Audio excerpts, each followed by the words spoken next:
In the last 5 years, 30 fishermen have lost their lives after falling overboard.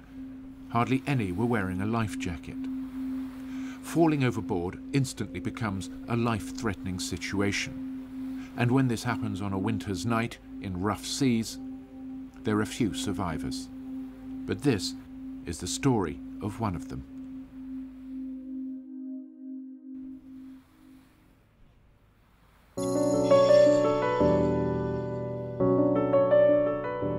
It's just being at sea. I love being at sea, you know. It's something different out there, the skies, you know, the weather. The dolphins passing you by most days is really nice. You know, and it's really nice when the fish come over. Ocean Spray, this is Falmouth Coast Guard, Channel 67, good evening. The boat I'm on was the Ocean Spray, and it's a netter from Newlyn in Penzance in Cornwall.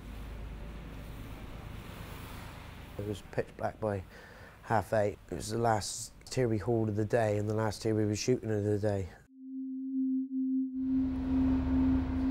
It would have been time to turn in then to get a couple hours sleep. But didn't quite happen like that. I've seen the net starting to go out in a ball. It must have got tangled up or something. I stepped into the rope pound for some reason, I think, and looked up. Felt like I'd been hit by a car or something, you know, it was that sort of force. And I was just being crushed. The anchor has come up from behind and squashed me to the side of the boat. I managed to shout to me skipper. I heard a shout, I went hard astern. And as he did that, the boat's... I ran over to the port window, looked over to see Wayne flying through the air away from the boat. Sort of slung me like, you know, about 10 foot in the air sort of thing, just pinged me out. After that, I just remember the anchor on top of me and then suddenly sinking through the water sort of thing. I remember the light fading away from the boat when I was going down, so yeah, it was quite deep. Oh, man, we just no way we were getting back. We hard astern, well. As I started to sink, I was just thinking of my girlfriend, bless her, and my young boy I just had. Luckily, I managed to get my boots and the anchor off me and swim to the surface. So I could see a light, so I could see the boat, and I could just about make out my skipper and the other crewmate there. It was a breath of fresh air, that was when I got to the top, yeah. I managed to get a breath, but it was trying to stay on top of the water because it was a little bit of a, well, it was a bit of a swell there, 8 to 10 foot swell or something like that. And the hardest thing was to tread the water, to stay on top of the water. And I didn't have a life jacket on, of course, so I had to kick to stay afloat. I was in the water where it must have been about 4 minutes, but by that 4 minutes, because the water was quite cold, I was starting to lose my blood. I think my blood was going to me core, and I was starting to lose, you know, a little. It was getting heavier on my feet, on my legs, and my arms. It was hard. It felt a lot of weight. I do a lot of swimming and diving and all, but this felt a lot of weight on top on me. Looked over the side, looking around the boat to see if we can see him. And the line that went over, that I managed to get off me, sort of come past me again, and I felt it. So I thought if I grabbed hold of that, I knew that that was still going to the boat. All of a sudden, just basically popped up the side of the boat. Next minute I heard him shout, and he was right underneath me by the side of the boat. They waited for the boat to roll to where I was. It rolled down and basically just hoisted me up, sort of thing. There's a gap about 4 foot, how I made it there. It was quite lucky. I made it in that gap. It was just sheer luck. Just sheer luck not to have a fatality. Oh, I don't know what I thought then, really. Just thought, jam me get. be honest.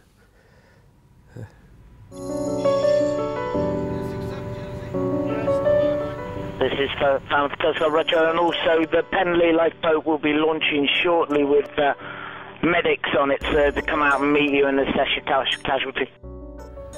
Well, I've only heard of one other time it's happened, and the chap didn't make it the last time, so he's extremely lucky, especially this time of year as well.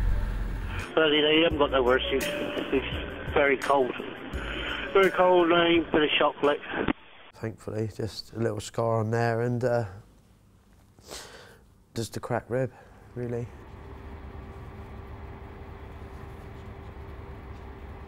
As I got to Trelisk, I stepped out the ambulance and my girlfriend was there, Melissa, and first thing she said, "You're not going back on the boat," so yeah, and then she gave me a cuddle and that was brilliant, yeah, because I didn't think I'd be doing that. Yeah. I didn't think I'd be doing that.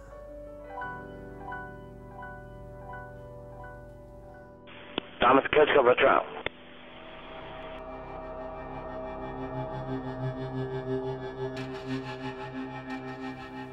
I've never worn one, to be honest. I always know where it is, and if anything happens, to go and get it, you know, where it is, to put it on and use it, but never, for some reason, never worn it on deck. I don't know why.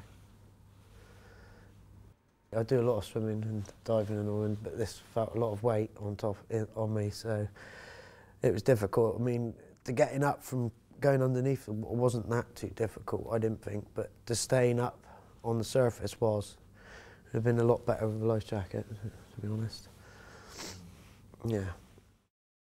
You know, without the life jacket, and your feet and the legs go, well, that's what you're going to keep yourself afloat with. But if you've got a life jacket, that's going to keep you afloat.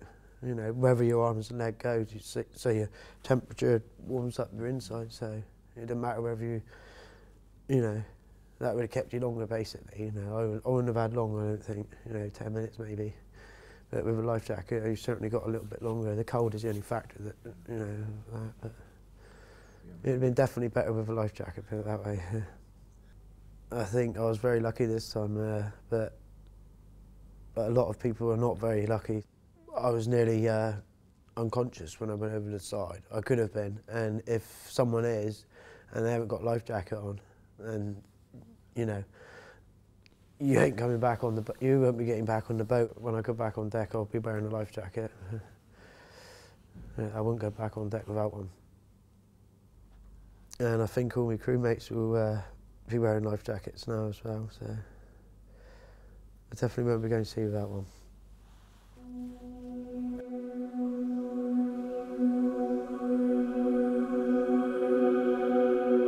Well, I was in the water where it must have been about 4 minutes, but by that 4 minutes, because the water was quite cold, I was starting to lose my blood. I think my blood was going to my core, and I was starting to lose, you know, a little. It was getting heavier on my feet, on my legs, and my arms. I wouldn't have had long, I don't think. You know, 10 minutes maybe. I just couldn't get warm. I couldn't get warm for about 4 hours, but the pain was quite intense and around my legs and my ribs. But they, like I say, they managed to get me dried off and put some warm clothes on me, so that was a good thing, and put a blanket and all on me, so I was warming up. But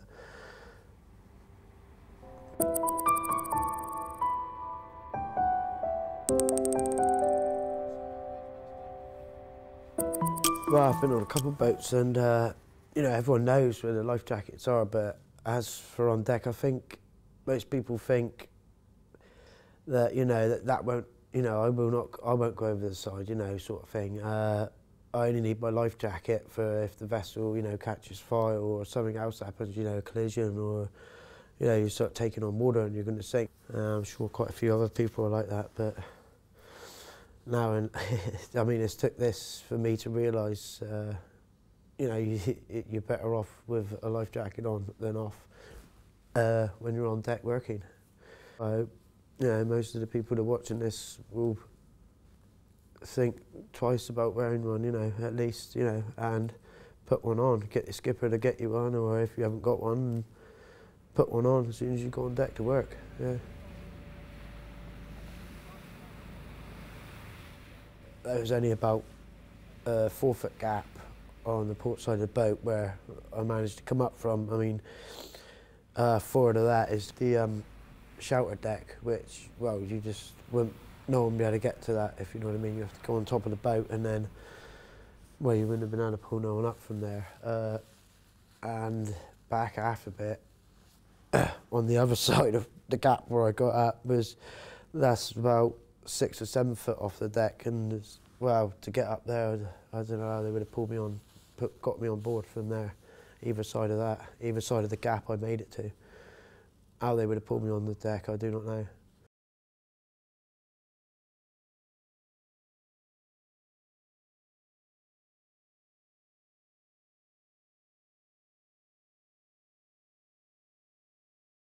If you go into the sea anywhere around the UK in the winter months, your survival time is measured in minutes. Wayne recognises he was very lucky compared with the 30 who were not. A few simple steps can reduce your reliance on luck and make the difference between surviving or not. Wearing a life jacket while on deck, completing the mandatory training courses, and practicing man overboard drills are 3 simple steps to increase your chance of survival should the worst happen.